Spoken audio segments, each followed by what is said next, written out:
Hello, everybody. Sam Torres here on ysnlive.com. I'm here with the Conneaut Spartans head football coach, Rocco Dobran, getting ready for your first year in a new conference play.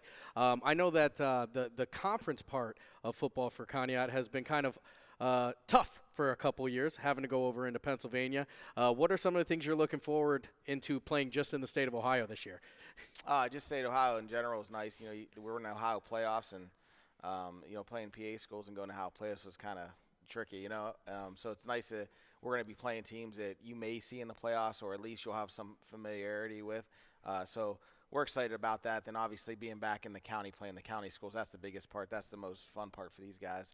That they get to play some county schools again, other than just Edgewood or just Edgewood and Grand Valley a couple of years. So get back into playing some of them other schools in the county.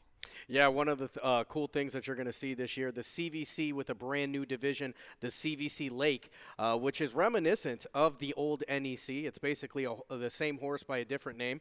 You're going to have Conneaut taking on all of the county schools except Pymatuning Valley and St. John, who will be in the NAC.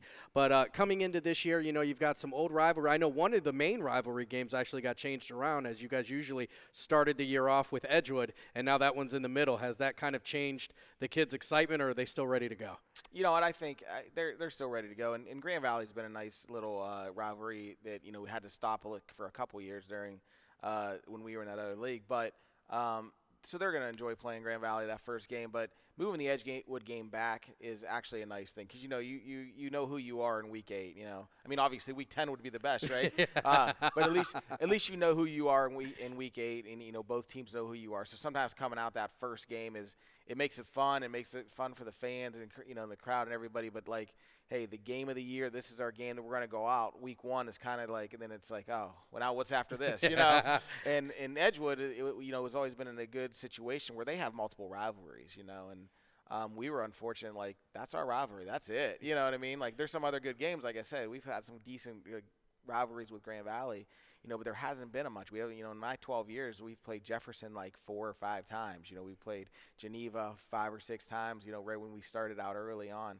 But we never really got to build those rivalries as consistent as we would want to. So we'll hopefully we build some more now with the Jeffersons, and that's a consistent thing. And with the Edgewoods, that's a consistent thing. And with the Grand Valleys, that's a consistent thing. And it's not, some years you play them, some years you don't. So. Yeah, I always joke that the games that matter the most are the teams you have to share a Walmart with. Right. And that's what we got going on here in the CVC Lake this year. But, going over into 2021, you guys have a great season, going 8-3, making your playoff, hosting a playoff game actually there at Conneaut.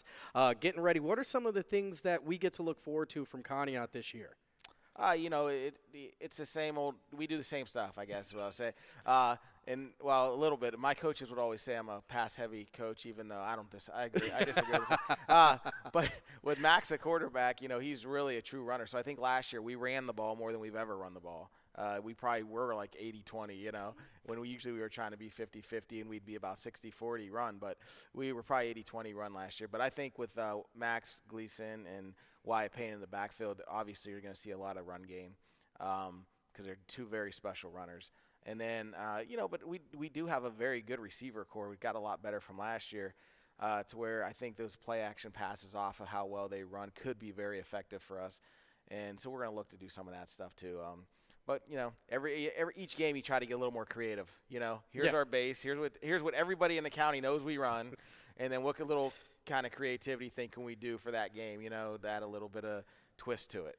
So none of that's every coach. And that's no secret. So we just want to get our kids to play hard and get better each and every day. And I think they do that and they bond well together, they're going to be successful. So.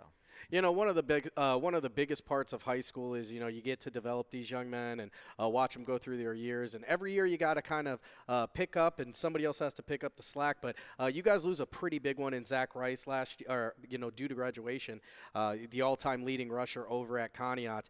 Those are some giant shoes to fill. And what are some of the ways you guys are planning on filling in those shoes? Yeah, well, and it is a big loss. I mean, he's a great player. But the number one thing is a hungry Wyatt Payne. I mean, that kid would have started for about anybody last year, and he was our backup, and that is one of the hardest working kids. And there's always that guy, that hardest worker, well, and then he showed himself as the hardest worker probably the last 2 years. And he did shine on defensive side of the ball, and when he got his opportunity on the offense, he shined. But now he gets to be the guy. So he's not just the guy like, last year Rice was like, oh, I know I'm good. I'm going to be good again.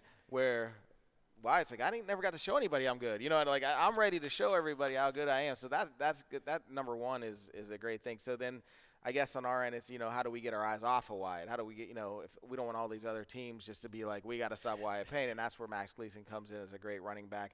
Bryce Sperlin at a tight end receiver has done a great job for us, and he's kind of leaned out. So I was like, where'd you gain the speed at, Bryce, And so those kind of things, Thaddeus Huya's here today. It is a junior receiver. We expect a lot out of him. He was so fast in the track season, and it came out for me, it came out of nowhere. I didn't realize he was that fast. He's fast, So it's like, okay, now we got some deep threats, So there's going to be definitely some things that we can work. If teams are going to really load the box, we would feel very confident that we can throw the ball more than we could last year because Max became that better quarterback, And last year going into week one, we still weren't really sure who our quarterback was. We had like 3 guys we were rotating. This year it's Max. He's our quarterback. There's no question. He's the guy. So that'll help us too. Yeah, and I laugh when you talk about the passing versus running because my first introduction with you, you're like, I like to run the ball, and then you went out and passed for about 1,800 yards that year, and then followed it with another great passing quarterback. But you're coming into a really great running quarterback in Max Gleason this year. Wyatt Payne is somebody I think, maybe you guys tried to keep him secret. I think people knew how talented that young man is. But outside of wins and losses this year, what is Conneaut going to have to do to be successful on the field? I think it's the one character of the team, really. We spent a lot of time focusing on character, doing the right thing, being good people. And with that comes that family atmosphere, really treating each other right. Like, hey, you could argue, you could fight. Like, my kids are going to fight with each other, right? You're going to fight with your wife a little. It happens when you're with each other all the time. But do you really trust each other? You build that bonding relationship. And when we talk about character together as a team, and these guys start to tell each other their goals, and they start to tell each other about their home lives that maybe you didn't know, or some things they like to do outside of football. And when they get that kind of the bonding going, then they start to trust each other on the field. And that's the biggest thing. When I'm doing my job, as hard as I can do my job, am I going to trust that this guy is doing his job the best he can do his job? And I think that if they can do that, they're going to be in good shape. And we're low in depth. We got some really good players, but we don't got a lot of our seniors and juniors, probably about 13, 14 total.